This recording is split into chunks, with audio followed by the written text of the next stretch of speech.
Hello physio doctors, कैसे हैं आप लोग बेटा। तो आज डिस्कस करने वाले हैं बहुत important topics, chromosomal theory of inheritance, linkage and crossing over. थोड़ा सा लेंथी सेशन होने वाला है, लेकिन सारी की सारी चीजें क्योंकि इंटर रिलेटेड है तो हम कोशिश करेंगे कि सारी एक साथ डिस्कस हो पाए।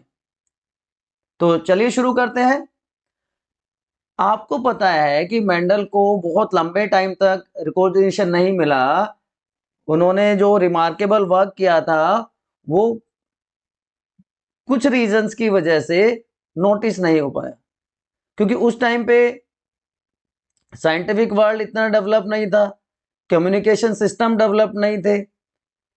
उसके जो स्टैटिस्टिकल डाटा उन्होंने रखा था वो उस टाइम तक न्यू कंसेप्ट था और लोग उसको एक्सेप्ट नहीं कर पाए। फैक्टर जिसको बाद में जीन कहा गया, स्टेबल और डिस्क्रीट यूनिट एक्सप्लेन नहीं कर पाए कंटिन्यूअस वेरिएशन को, और उनके पास कोई फिजिकल प्रूफ भी नहीं था इन फैक्टर्स के एग्जिस्टेंस का। तो 16 years after his death, three different scientists, Hugo de Varis, Cole Correns and von Schemberg, independently rediscovered Mendel's work। ये बातें हम डिस्कस कर चुके हैं, राइट। और उसी के बेसिस पे chromosomal theory of inheritance was given by Sutton and Boveri. तो क्रोमोसोमल थ्योरी दी किसने थी? सटन एंड बोवेरी ने दी थी। लेकिन आपको क्या याद रखना है? Experimental proof was given bye Morgan. आपको क्या याद रखना है? एक्सपेरिमेंटल प्रूफ किसने दिया? मॉर्गन ने। Experimentally chromosomal theory of inheritance को किसने प्रूव किया? Experimental proof was given bye Morgan. Clear? या मॉर्गन और उनकी टीम ने किया। उन्होंने फाइंड आउट किया कि सेक्सुअल रिप्रोडक्शन में बेसिस का वेरिएशन क्या होता है। ठीक है। तो सटन एंड बोवेरी ने क्या प्रपोज किया? उन्होंने कहा कि पेयरिंग, जिसको हम क्या कहते हैं लिंकेज, एंड सेपरेशन, जिसको हम क्या कहते हैं क्रॉसिंग ओवर या रिकॉम्बिनेशन। तो pairing and separation of chromosome pair causes segregation of a pair of factors they carried, कि सेग्रीगेशन हो जाता है, उसका सेपरेशन हो जाता है। सटन ने क्या किया? उन्होंने क्रोमोसोमल सेग्रीगेशन को जोड़ा, यूनाइट किया विद मेंडेलियन प्रिंसिपल्स, और इसको क्या नाम दे दिया? Chromosomal theory of inheritance. क्योंकि हमें ये तो अच्छे से पता है कि हर सेल में जेनेटिक मटेरियल होता है, thread like structures, chromatin material होता है, जो सेल डिवीजन के टाइम पे ठीक होके रोड लाइक स्ट्रक्चर्स बना देते हैं, जिनको हम क्रोमोसोम कहते हैं। एंड इन क्रोमोसोम्स में जेनेटिक मटेरियल डीएनए होता है, जहां पे जीन्स प्रेजेंट होते हैं। During transmission of character a copy of gene is transmitted from parents to their offsprings. याद रहेगा बच्चों? ठीक है, चलिए। तो उनकी फाइंडिंग्स क्या थी, उनकी स्टेटमेंट्स क्या थी? हम कह सकते हैं what are the main features of chromosomal theory of inheritance. देखो, हमें ये तो पता है कि क्रोमोसोम पेयर में मिलते हैं और उनको होमोलोगस पेयर कहा जाता है। एक पेरेंटल होता है, एक मैटरनल होता है। और रेप्लिकेशन को सिंपल हम क्या कहते हैं? कॉपिंग, कॉपी होती है। रेप्लिकेशन का मतलब आप सिंपल वर्ड में समझ सकते हैं, कॉपिंग होती है। तो होमोलोगस पेयर ऑफ क्रोमोसोम की जब कॉपी होगी तो जो सिमिलर होंगे, एक क्रोमोसोम में दो क्रोमेटिड्स होते हैं, वो क्या कहलाएंगे? Sister chromatids. और जो अलग अलग होते हैं उनको नॉन सिस्टर क्रोमेटिड्स कहते हैं। तो ये पेरेंटल क्रोमोसोम के सिस्टर क्रोमेटिड्स हैं और ये मैटरनल क्रोमोसोम के सिस्टर क्रोमेटिड्स हैं। अब एक चीज क्लियर होगी कि chromosomes are vehicles of heredity. वो ट्रांसमिशन में हेल्प करते हैं क्योंकि उन्हीं के ऊपर जीन्स लोकेटेड है। दो आइडेंटिकल क्रोमोसोम दो आइडेंटिकल क्रोमोसोम मिलके होमोलोगस पेयर बना देते हैं। ठीक है, ये बात समझ में आ गई? अब each chromosome pair have definite role in development of individual. तो अगली बात क्या आ गई? Chromosome have role in development of organism, in organism development, क्योंकि इसी की वजह से पेरेंट से ऑफस्प्रिंग में कैरेक्टर्स का ट्रांसमिशन होता है। जैसे हेरिडिटी ट्रेट होते हैं, क्रोमोसोम भी अपना नंबर रिटेन करते हैं, स्ट्रक्चर रिटेन करते हैं और इंडिविजुअलिटी रिटेन करते हैं through out the life of that particular organism. ठीक है, ये बात भी होगी। तो पहला क्या हो गया कि पेयर कंडीशन में मिलते हैं, chromosomes are found in paired condition. बात समझ में आई। उसके बाद homologous pair of chromosome segregate और सेपरेट ड्यूरिंग गैमेट फॉर्मेशन, है ना। सेग्रीगेशन ऑफ क्रोमोसोम अकर्स, ये देखिए बाइवेलेंट्स हैं, म्यूसिस 1 हुआ, एनाफेज 1 में सेग्रीगेशन होता है, सेपरेशन होता है, तो एक कॉपी यहां से आ गई, एक कॉपी यहां से आ गई और जर्म सेल्स में वो ट्रांसमिट हो जाएगी, गैमेट्स में वो ट्रांसफर हो जाएगी। So during gamete formation homologous pair separate हो जाता है, सेग्रीगेट हो जाते हैं। ये दूसरा पॉइंट हो गया, this is the second point. Homologous pair of chromosome segregate और सेपरेट ड्यूरिंग गैमेट फॉर्मेशन। ठीक, उसके बाद a gamete contain only one chromosome of a type. Gamete have one chromosome of a type. एक father से, एक mother से, एक parental, एक मैटरनल। ठीक है, अब ये पेयर्ड कंडीशन दोबारा से रिस्टोर हो जाएगी ड्यूरिंग जाइगोट फॉर्मेशन। ये जो गैमेट में सिंगल आया ये रिस्टोर्ड हो जाएगी ड्यूरिंग जाइगोट फॉर्मेशन, रिस्टोर्ड इन जाइगोट। बात समझ में आई कि सेग्रीगेट हो गए गैमेट फॉर्मेशन के टाइम पे, लेकिन जाइगोट में दोबारा से अपनी कंडीशन को रिस्टोर कर लिया। ठीक है, चलिए अगला पॉइंट, फोर्थ पॉइंट की बात कर लेते हैं कि जो होमोलोगस क्रोमोसोम है बच्चों, होमोलोगस पेयर ऑफ क्रोमोसोम या जिसको आप होमोलोगस क्रोमोसोम कह सकते हैं, इनमें क्या स्पेशलिटी होती है। Homologous chromosome undergoes synapsis, undergoes synapsis, pairing होती है during meiosis, undergoes synapsis during meiosis and then segregate, उसके बाद उनका सेग्रीगेशन हो जाता है and they segregate separate independently. इससे मेंडल के लॉज भी एक्सप्लेन होंगे, इंडिपेंडेंटली, इंडिपेंडेंटली दे सेग्रीगेट और सेपरेट इंडिपेंडेंटली। एक सेकेंड, क्या हो गया इसको, यस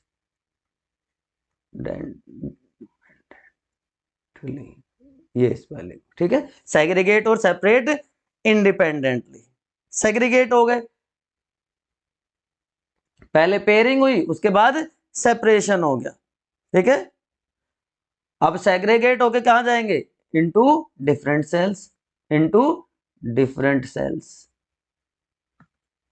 सेपरेट और segregate independently and go into different cells. अब बहुत सारे ऑर्गेनिजम्स होते हैं जहां पे इन organisms chromosomes determine sex of the organism, chromosomes determine sex of individual, determines sex of the individual. तो मेन चीजें क्या हो गई देखो, और इसी के बेसिस पे हम पैरेललिज्म भी पढ़ेंगे between behaviour of gene and chromosome. ये मेन पोस्टुलेट्स हो गए कि भैया पेयर्ड कंडीशन में मिलते हैं, सेग्रीगेट हो जाते हैं during gamete formation, homologous chromosome synapse होती है और उसके बाद वो सेग्रीगेट हो जाते हैं इंडिपेंडेंटली और ऑर्गेनिजम्स में वो अपनी आइडेंटिटी को मेंटेन रखते हैं और जो अनपेयर्ड कंडीशन वो रिस्टोर हो जाती है ड्यूरिंग जाइगोट फॉर्मेशन। क्लियर, ये एनसीईआरटी का डायग्राम है which shows segregation of homologous pair of chromosome। तो क्रोमोसोमल एक्सप्लेनेशन क्या है लॉ ऑफ सेग्रीगेशन की, इसके बेसिस पे हम कर सकते हैं ना कि देखो during gamete formation homologous pair of chromosomes separate और segregate having the genes, chromosome के ऊपर जीन्स लोकेटेड होते हैं तो जीन्स भी सेपरेट हो गए, जीन पेयर भी सेपरेट हो गया ड्यूरिंग मियोसिस 1 एनाफेज 1 में, जिससे 2 डॉटर सेल्स प्रोड्यूस हो गई, 2 डॉटर सेल्स हो गई, ये 2 डॉटर सेल्स हो गई, राइट। अब एनाफेज 2 में 2 क्रोमेटिड हर क्रोमोसोम के सेपरेट हो जाएंगे, ये 2 क्रोमेटिड सेपरेट हो गए and enter to 2 new daughter cells जिनको हम जर्म सेल्स कह रहे हैं, ठीक है, एंटर इनटू 2 डॉटर सेल्स। तो अब ये 4 डॉटर सेल्स हो गई, तो 4 डॉटर सेल्स बनेंगी एक क्रोमोसोम से, 4 daughter cells are formed from 1 chromosome, एक क्रोमोसोम से 4 डॉटर सेल्स की फॉर्मेशन हो जाएगी बच्चों, बात समझ में आ रही है। और इनमें क्या है, एक एलील का एक जीन है, एक एलील का एक जीन है, इसलिए डॉटर सेल्स हमेशा कैसे होती हैं, daughter cells are haploid in nature and इन्हीं को हम क्या कहते हैं, गैमीट्स या germ cells. Daughter cells are known as gametes और डॉटर सेल्स। तो क्रोमोसोमल थ्योरी के बेसिस पे हमने लॉ ऑफ सेग्रीगेशन को एक्सप्लेन कर लिया, अब ऐसे ही लॉ ऑफ इंडिपेंडेंट असॉर्टमेंट को कैसे एक्सप्लेन कर सकते हैं, क्रोमोसोमल थ्योरी के बेसिस पे हम लॉ ऑफ इंडिपेंडेंट असॉर्टमेंट को भी एक्सप्लेन करेंगे। देखो chromosomal theory and law of independent assortment,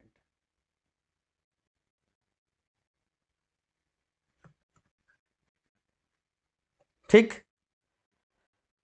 अब इस अगली फिगर की बात करते हैं, अगली फिगर क्या कहती है, देखो मैं आपके लिए बना ही देता हूं यहां पे कि भैया होमोलोगस क्रोमोसोम है, इसमें टाइम ज्यादा लग जाएगा, चलिए हम इसको छोड़ते हैं एक बार, इसी से मैं आपको एक्सप्लेन करता हूं। होमोलोगस क्रोमोसोम है, ठीक है। अब इसमें पॉसिबिलिटी है ना एनाफेज 1 में सेग्रीगेट होने की, सेपरेट होने की, और जिससे 4 डॉटर सेल्स बन जाएंगी, यस और नो, ये तो पॉसिबिलिटी आपको अभी समझ में आई गई होगी। अब मेंडल का जो लॉ है इंडिपेंडेंट असॉर्टमेंट वाला, वो क्या कहता है, याद करो क्या बताता है ये, कि हमने 2 कैरेक्टर लिए थे, सीड का कलर लिया था, सीड का शेप लिया था, right. Allelic gene of seed colour are present on 1 homologous chromosome, ये इसका ये एक होमोलोगस क्रोमोसोम मान लिया, और इसको हम दूसरे कलर से कर देते हैं, सीड शेप का दूसरे होमोलोगस क्रोमोसोम पे प्रेजेंट है, बात समझ में आई। दोनों क्रोमोसोम अलग अलग हैं, दोनों के एलील अलग अलग हैं, ये क्रोमोसोम अलग है, ये एक होमोलोगस क्रोमोसोम अलग है, ठीक है। अब एक इधर से आएगा और एक इधर से आएगा, और ये डिप्लॉयड कंडीशन रिस्टोर हो जाएगी,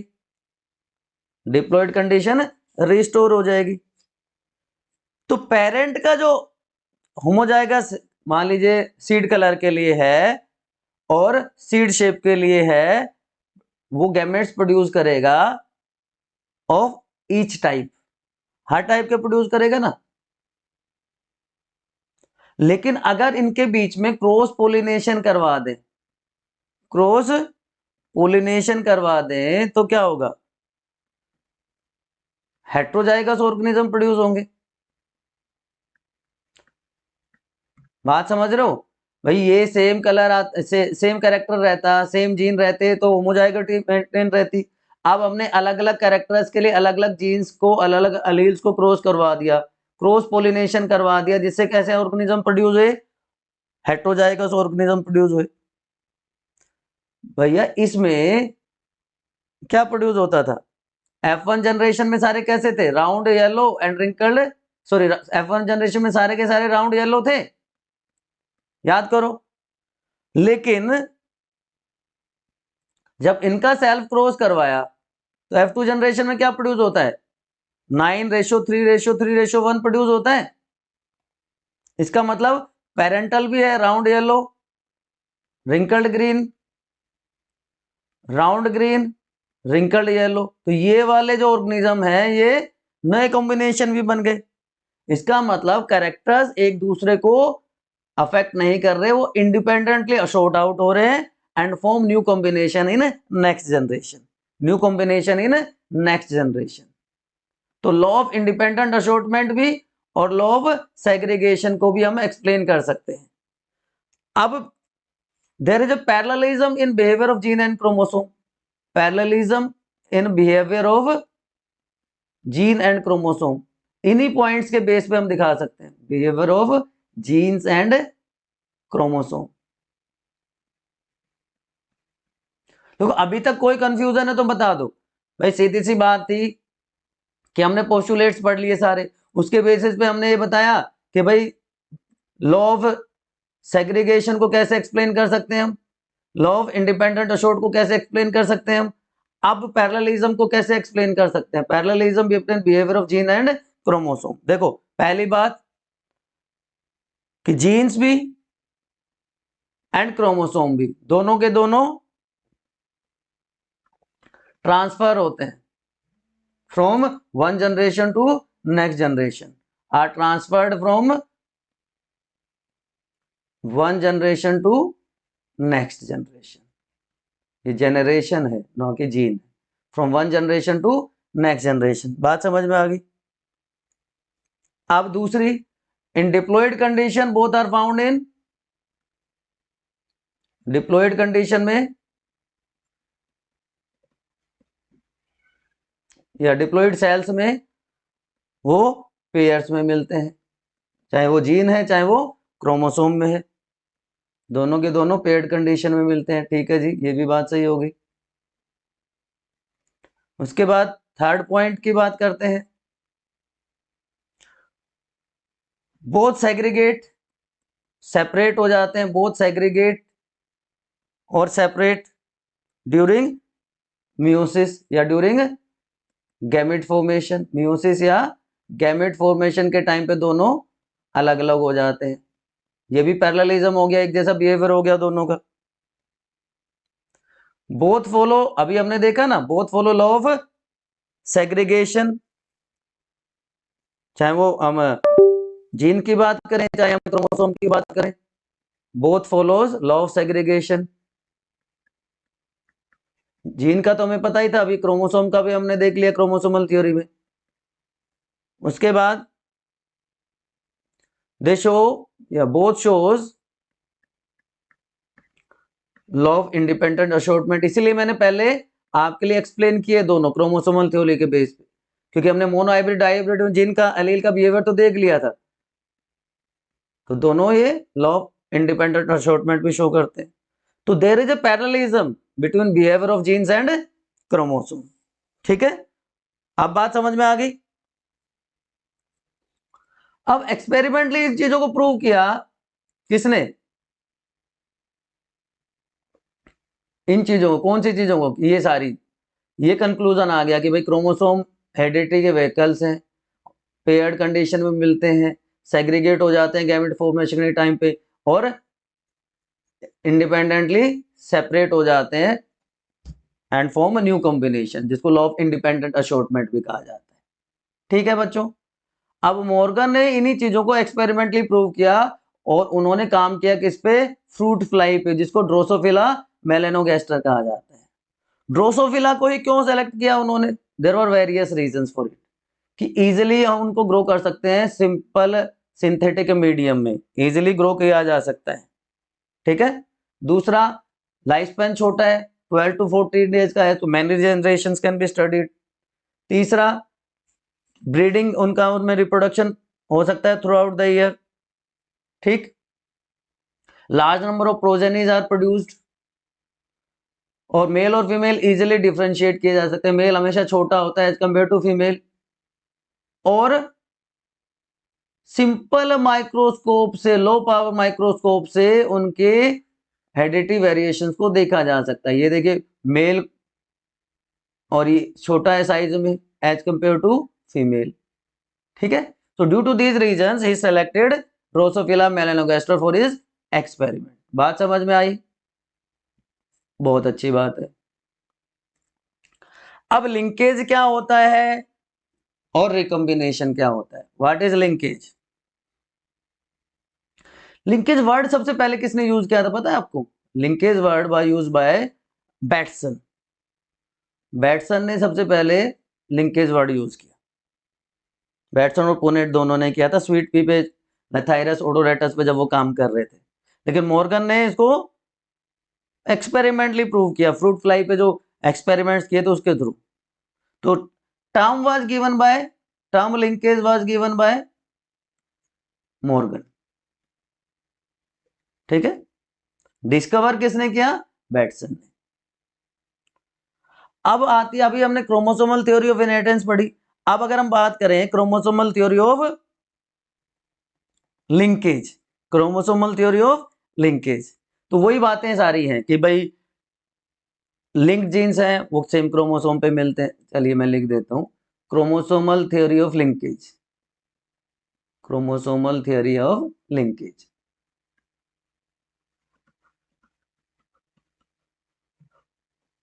कि भैया नंबर 1 पॉइंट क्या है? लिंक जीन्स अकर्स इन, अब लिंक जीन्स क्या होते हैं अभी बताएंगे आपको। Occur in, occurs on same chromosome, occurs on same chromosome, पहला पॉइंट हो गया। उसके बाद लीनियर मैनर में अरेंज होते हैं, अरेंज्ड या present, arranged in linear manner, linear sequence.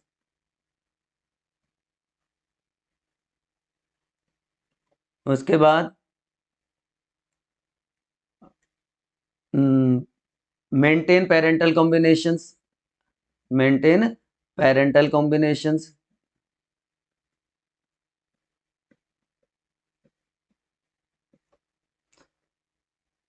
Random crossover occurs, maintain तो करते हैं but random occasional crossovers occurs, recombination occurs. And strength of linkage, strength of linkage अगर हम बात करें डिस्टेंस से, स्ट्रेंथ ऑफ लिंकेज डायरेक्टली प्रोपोर्शनल होगी या inversely proportional? Distance between genes, distance between genes बताओ। Is inversely proportional. डिस्टेंस बढ़ेगी तो लिंकेज के चांसेस कम हो जाएंगे। कि देखो सीधी सी बात है, मान लीजिए एक क्रोमोसोम है, ये इसका होमोलॉग है। अब यहाँ पे कई सारे जीन प्रेजेंट हैं, या ये एलील प्रेजेंट। अब इन दोनों के साथ जाने की एबिलिटी ज्यादा होगी या इन दोनों के साथ जाने की एबिलिटी या टेंडेंसी ज्यादा होगी? ऑब्वियस सी बात है, जो पास पास होंगे उनकी इनहेरिट या ट्रांसमिट होने के चांसेस ज्यादा होते हैं एज कंपेयर टू अदर्स। तो इसलिए डिस्टेंस जो है वो इनवर्सली प्रोपोर्शनल होता है लिंकेज के, ठीक है। It is inversely proportional. अब जो अरेंजमेंट है लिंक्ड जीन्स का वो भी अलग अलग होता है। Linked genes arrangement, linked genes arrangement कैसे होता है जी? देखो दो तरह का अरेंजमेंट होता है, एक को कहते हैं सिस, सिस अरेंजमेंट। सिस का मतलब क्या है कि वही हम होमोलॉग बना लेते हैं, ठीक। अब यहाँ पे ए है और ये बी है और इसको स्मॉल लेटर से लिख देते हैं ए एंड बी, तो इसको क्या कहेंगे? सिस अरेंजमेंट। अब दूसरा और ले लो, यहाँ पे भी ए है लेकिन इसके साथ कौन सा बी है? स्मॉल वन, कैपिटल के साथ स्मॉल, और इसके होमोलॉग में स्मॉल के साथ कैपिटल। तो ये क्या कहलाएगा? ट्रांस। सिस एंड ट्रांस, दो तरह का अरेंजमेंट देखने को मिलता है, ठीक है। सिस अरेंजमेंट में जो डोमिनेंट अलील हैं लिंक्ड जीन्स के एक ही क्रोमोसोम पे होंगे। Dominant genes sorry, dominant alleles, not genes, dominant alleles of linked genes are present on same chromosome, are present on same chromosome. और ट्रांस के केस में क्या हो जाएगा? ट्रांस के केस में ऐसा नहीं है ना, ट्रांस के केस में ऐसा नहीं है ना, उल्टा है, they are not present on the same chromosome. अब लिंकेज आपको पता चल गया होगा कि ability of genes to remain together generation after generation, या टेंडेंसी ऑफ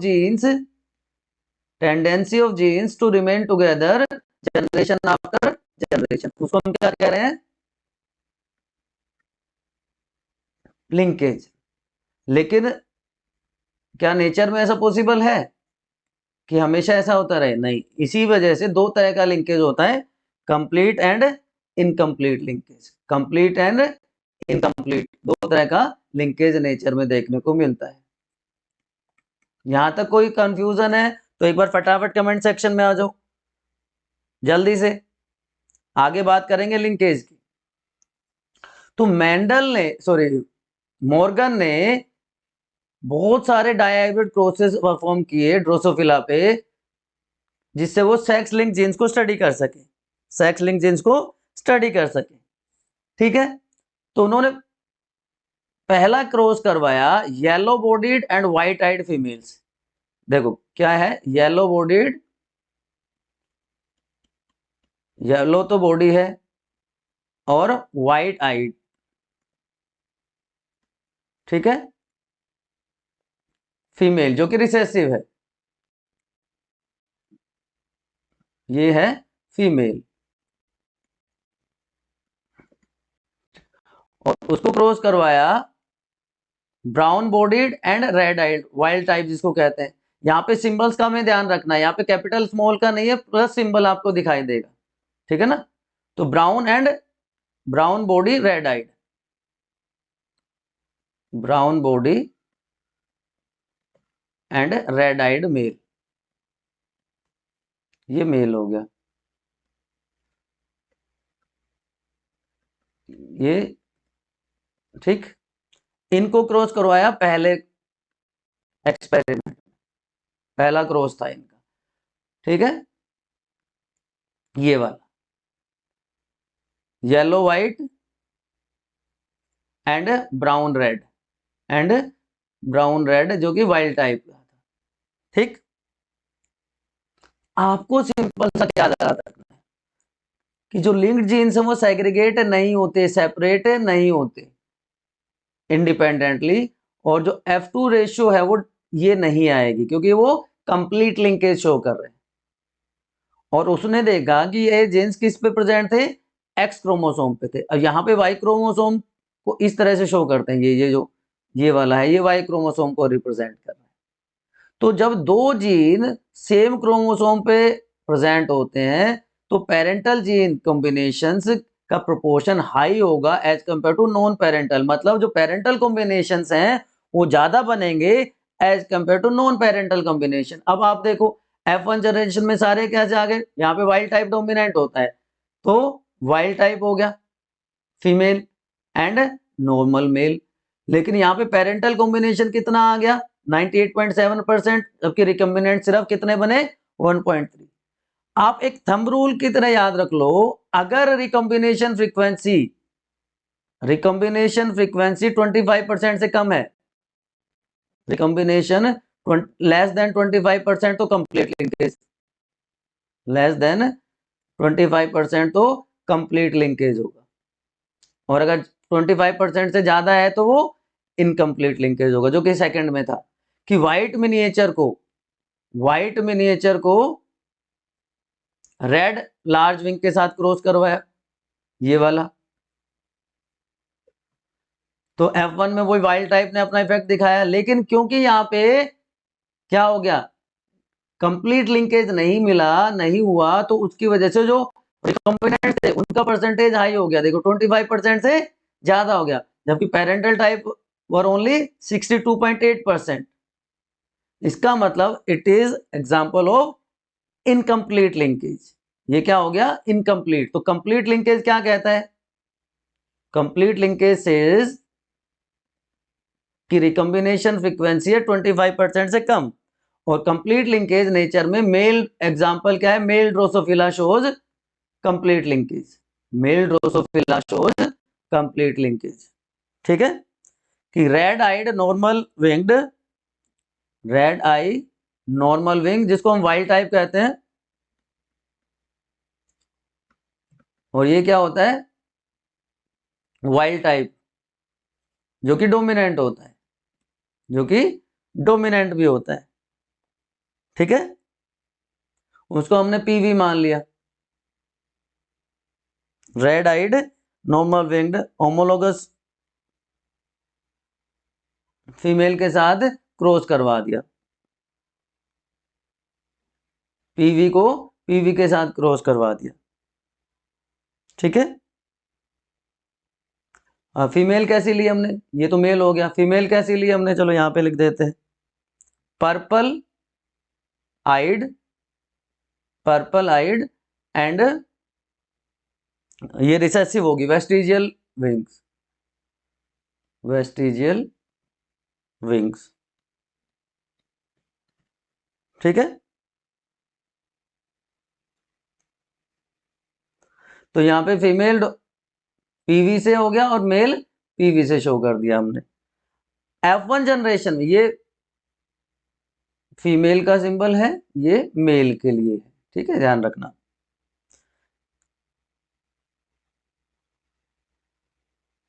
अच्छा सॉरी सॉरी, ये फीमेल लिया था उन्होंने और ये मेल है, दिस इज मेल। ठीक है, सॉरी फॉर दैट। कि wild red eyed normal winged female और जो कि डोमिनेंट थी उसको purple eyed vestigial wing male के साथ क्रॉस करवाया था। F1 जनरेशन में हेट्रोजाइगस प्रोड्यूस होंगे, F1 में सारे हेट्रोजाइगस प्रोड्यूस होंगे कि red eyed normal winged, red normal क्योंकि वो डोमिनेंट था, ये डोमिनेंट था। अब F1 के मेल्स को, F1 मेल्स को टेस्ट क्रॉस करवाया। टेस्ट क्रॉस क्या मतलब? डबल रिसेसिव पेरेंट के साथ क्रॉस करवाया, पर्पल आइड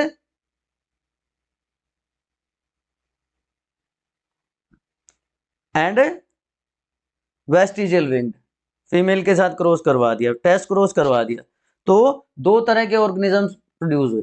F1 मेल को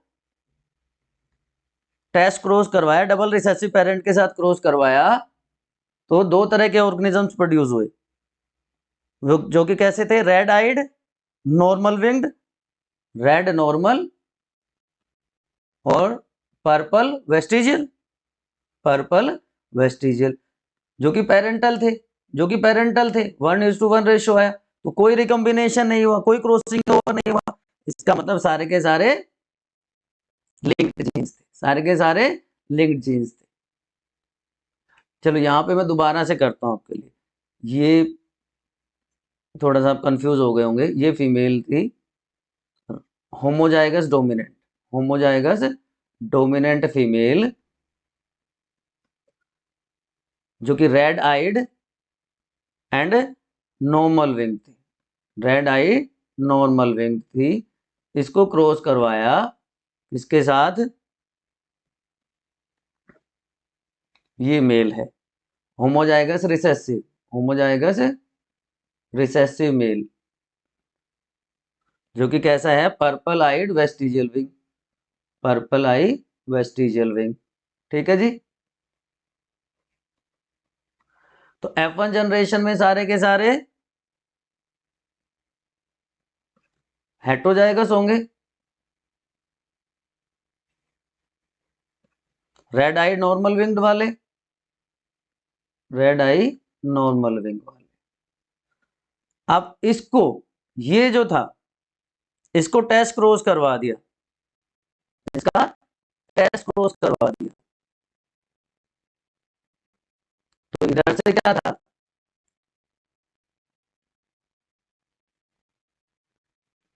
ये पीवी आएगा टेस्ट क्रॉस में, तो डबल रिसेसिव पेरेंट आएगा ना। और इधर से दो टाइप के होंगे,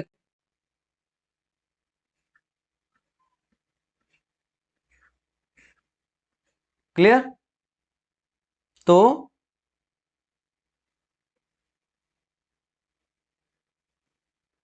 और तो 1:1 में ऑर्गेनिजम्स प्रोड्यूस हुए कि नहीं हुए? हुए कि नहीं हुए? बताओ। हो गए ना? चलिए, अब इनकम्प्लीट लिंकेज में क्या होता है, चलो वो भी देख लेते हैं। इनकम्प्लीट लिंकेज में क्या होगा? थोड़ा सा लेंथी, मैंने पहले ही कहा था सेशन लेंथी होगा, लेकिन चीजें इंटर रिलेटेड हैं, इसलिए हम इनको छोड़ नहीं सकते। इनकम्प्लीट लिंकेज दिखेगा फीमेल ड्रोसोफिला में, female Drosophila will show incomplete linkage. तो यहाँ पे क्या किया उन्होंने, मॉर्गन ने क्या किया यहाँ पे, उन्होंने red eyed normal winged, red eyed normal winged female, normal winged female को क्रॉस करवा दिया purple eye vestigial wing male के साथ, purple eye and vestigial wing male के साथ। ये मेल है, ठीक है जी। तो ये पीवी हो गया इधर से, पीवी पीवी, और इधर से स्मॉल पीवी, क्योंकि ये रिसेसिव है। F1 जनरेशन में सारे कैसे हो गए? Heterozygous, red eyed normal, red eye normal winged हो गए इन F1 जनरेशन, इन F1 जनरेशन। ठीक है बच्चों, अब इसका क्या करवाया? टेस्ट क्रॉस करवाया। इसका क्या करवाया? टेस्ट क्रॉस करवाया। अब क्या होगा? अब बताओ, अब क्या होगा? ये करके दिखाओ, ये करके दिखाओ। इधर से तो एक ही आएगा, राइट? इधर से तो एक ही आया पीवी, लेकिन इधर से क्या हो गया? 4 हो गया ना, दोनों कैपिटल एक साथ, दोनों स्मॉल एक साथ, एक कैपिटल एक स्मॉल, एक स्मॉल एक कैपिटल, तो 4 तरह के ऑर्गेनिज्म प्रोड्यूस हो गए। ठीक, ये कैसा होगा? Red normal. ये कैसा होगा? Red normal. दूसरा कैसा होगा?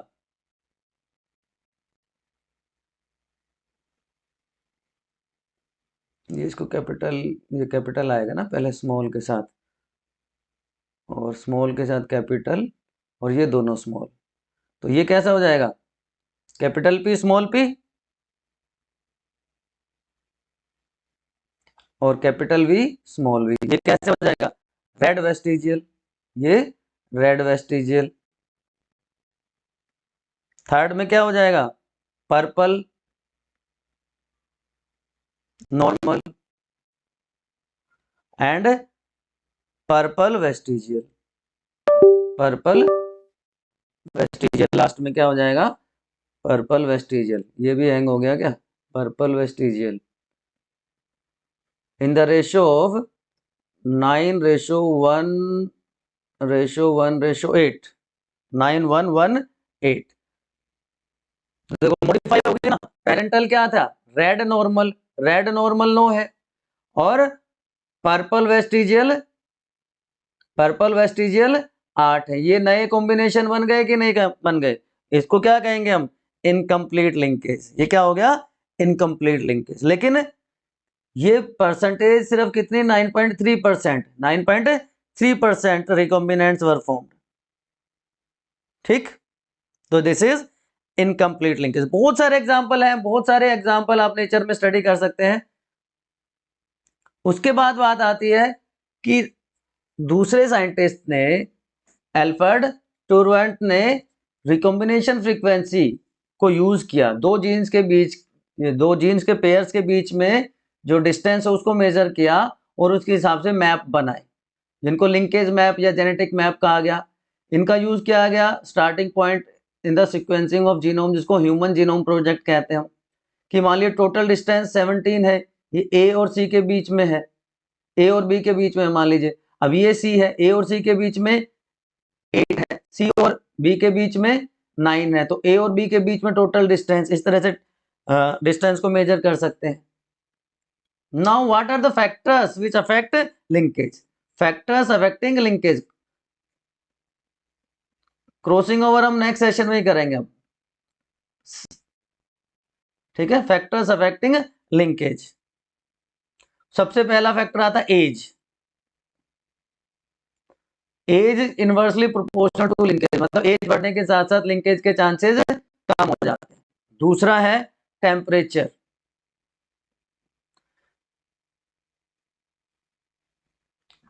हाई टेम्परेचर, ये भी इनवर्सली प्रोपोर्शनल है। इसका मतलब अगर टेम्परेचर हाई हो जाएगा तो लिंकेज कम हो जाएगा। Temperature is directly proportional to crossing over, क्योंकि डीनेचुरेशन के चांसेस बढ़ जाते हैं। तीसरा है radiations like UV rays, X rays, ये भी डिक्रीज करते हैं लिंकेज को, डिक्रीजेस लिंकेज। और फोर्थ ऑलरेडी मैंने आपको बताया था, distance, distance between link genes is inversely proportional to linkage. अगर डिस्टेंस ज्यादा होगी तो लिंकेज कम हो जाएगा, तो ये भी डिक्रीज कर देती है लिंकेज को। ठीक है बच्चों, यहां तक कोई कंफ्यूजन है तो बताओ फटाफट। उसके बाद हम बात करेंगे सेक्स लिंक्ड इनहेरिटेंस की, सेक्स लिंक्ड इनहेरिटेंस की, सेक्स लिंक्ड इनहेरिटेंस की, जहां बहुत सारे एग्जांपल आप डिस्कस कर सकते हो। यहाँ पे भी हम अलग अलग एग्जांपल्स लेके उसको एक्सप्लेन करेंगे, और उसी के साथ हम बात करेंगे क्रॉसिंग ओवर की भी। सेक्स लिंक्ड इनहेरिटेंस, इसके साथ साथ क्रिस क्रॉस इनहेरिटेंस भी हम डिस्कस कर लेंगे, चलिए। और उसके बाद आएगा लिंकेज, हमने डिस्कस कर लिया, क्रॉसिंग ओवर एंड रिकॉम्बिनेशन, ये हम डिस्कस करेंगे, ठीक है। क्रॉसिंग ओवर एंड रिकॉम्बिनेशन हम डिस्कस करेंगे नेक्स्ट सेशन में। फिर भी अगर आपको कोई कंफ्यूजन है, कोई बट है, कोई किंतु परंतु है, तो हमेशा की तरह क्या करना है बच्चों, वही करना है जो आप करते हैं हमेशा, अपने स्टडी डेस्टिनेशन बाय नीति आरआरजी के कमेंट सेक्शन में अपने डाउट पूछ लेने हैं, ठीक है। सेशन की पीडीएफ कहाँ मिलेगी? यस, डिस्क्रिप्शन में आपको फ्रीली मिल जाएगी। बस आपको सब्सक्राइब करके शेयर कर देना है और एक लाइक कर देना है। Keep studying, see you soon.